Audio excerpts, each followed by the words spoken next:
ఈ రోజున గత 5 సంవత్సరాలలో ఏ రోజు కూడా ప్రజల కష్టాల్లో ఉంటే తాడేపల్లి కొంప దాటి బయటికి రానటువంటి ఆనాటి రాష్ట్ర ముఖ్యమంత్రి చొక్కా కూడా నలగకుండా, ప్యాంటుకి రవ్వంత బురద కూడా అంటకుండా హెలికాప్టర్లో గాలిలో చక్కర్లు కొట్టినటువంటి రాష్ట్ర ముఖ్యమంత్రి జగన్ రెడ్డి, ఆయనకి చెందినటువంటి ఈ రోత పత్రిక వాళ్ళు రాసేటటువంటి రాతలు ఏం చెప్తా ఉన్నారండి? ఎంత నిస్సిగ్గుగా పచ్చి అబద్ధాలు రాస్తూ ఉన్నారంటే, ఏదో చేతిలో అవినీతి డబ్బులతో పెట్టినటువంటి ఈ దిక్కుమాలిన పత్రిక ఉంది కదా అని చెప్పి భోజనాలకి 368 కోట్ల ఖర్చు,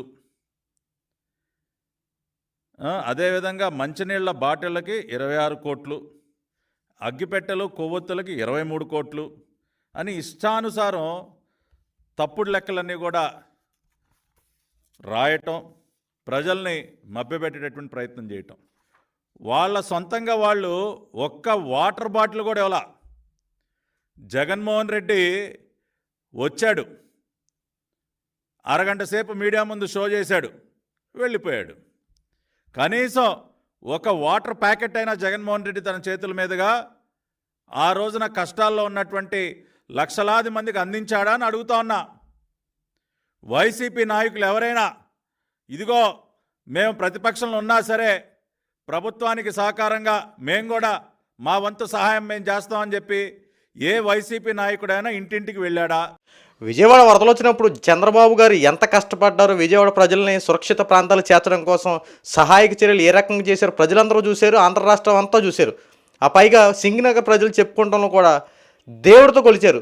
ఇలాంటి విపత్తు రావడంతో ఏ ముఖ్యమంత్రి అయినా సరే, ఏ అధికారులైనా, ఏ ఎమ్మెల్యే గెలిచినటువంటి ఎవరైనా సరే క్షణాల్లో రావడం ఎప్పుడు చూసున్నాం. కానీ చంద్రబాబు గారు అలుపెరగని పోరాటం చేసుకొని అక్కడే ఉంటూ అక్కడే స్టే చేస్తూ విజయవాడలో వరదలు వచ్చిన ప్రతి ఒక్కరిని సురక్షిత ప్రాంతాలు చేర్చి సహాయక చర్యలు చేసి ప్రజల్లో నిమగ్నమైపోయి ప్రజాసేవకుడు ఎలా ఉంటాడో అలా నిరూపించి చూపించారు.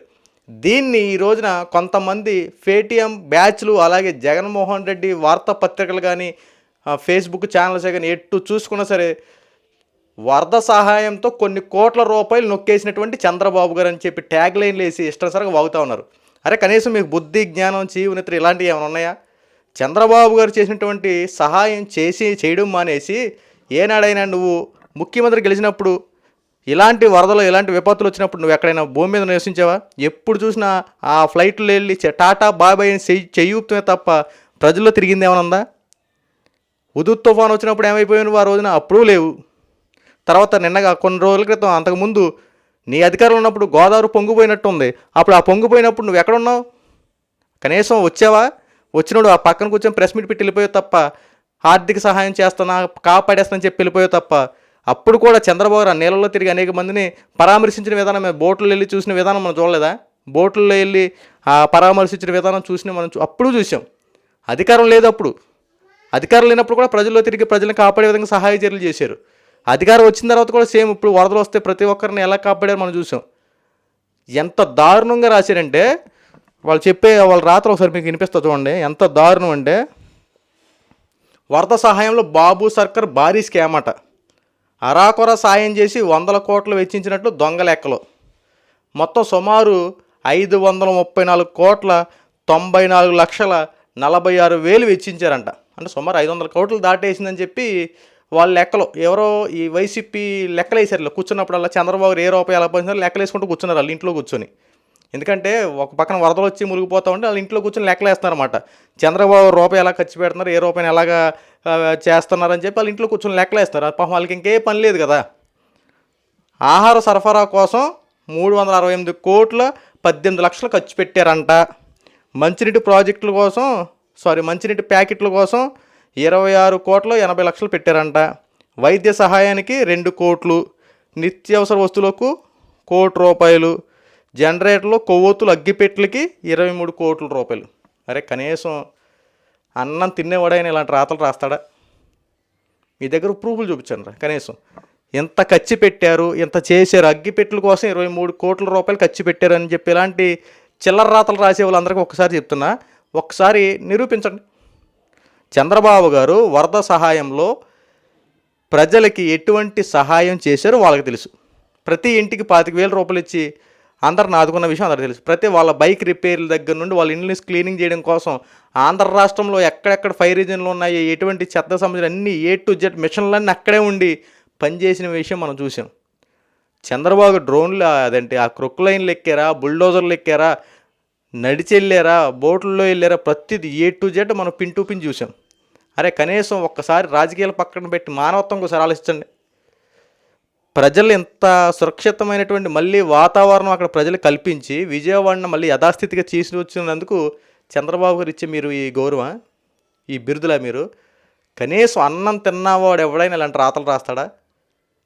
ఒక పక్కన సింగనగర్ ప్రజలు కానీ ఆ విజయవాడ బాధ్యతలు కానీ చంద్రబాబు గారిని దేవుడితో కొలుస్తున్నారా? సిగ్గులేని మంద మీరు. అసలు మీకు మనుషులా పశువులా మీకు ఏం అర్థం కావట్లా. రాతలు రాస్తా ఉన్నారు, వాస్తవాలు లేకుండా మీ ఇష్టానుసారంగా రాసి సొల్లు రాసేస్తే వినే వాళ్ళందరూ ఏమైనా గొర్రెలు అనుకుంటున్నారా? అరే కనీసం అక్కడ జరిగిన వాస్తవాలు ఏంటి, ఖర్చు పెట్టిన ఎంత, అసలు ఏంటి, అసలు దొంగ లెక్కలు ఎందుకు వచ్చింది? ఈ మధ్యకాలంలో ఏమి ఎలక్షన్లు ఏమి లేవే, మీరు ఎంత ఆడాఓడి చేసి నీచాతిగా గురి చేసుకొని పెట్టుకుంటాకైనా ప్రశ్నించాలి, అడగాలి, నిలదీయాలి. కానీ ఇంత తప్పుడు రాతలు రాసుకొని అధ్వానంగా 4 TRP రేటింగ్ల కోసం ఇష్టం వచ్చినట్టు రాసేసుకొని మీ ఇష్టం వచ్చినట్టు వార్తలు వేసేసి ప్రజల్ని ప్రలోభ పెట్టేసి ఇంత దారుణంగా రాయడం వల్ల మీకు ఉపయోగం ఏంటరా? కనీసం ఆలోచన ఉందా? పాడిందే పాట, ఇక లేచిన దగ్గర నుంచి ఒకటే పాట. జరిగిందేంటి, జరగాల్సింది ఏంటి, జరగబోయేదేంటి, ఇవన్నీ ఇంక మీకు అవసరం లేదా? మీ తప్పుడు రాతలు రాసేసి మీ తప్పుడు ఆరోపణలు చేసినంత మాత్రం నేసి నిజమనుకుంటారండి?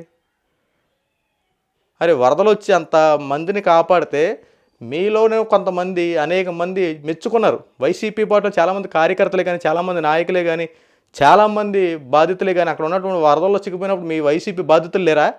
వాళ్ళందరూ మెచ్చుకోలేదా?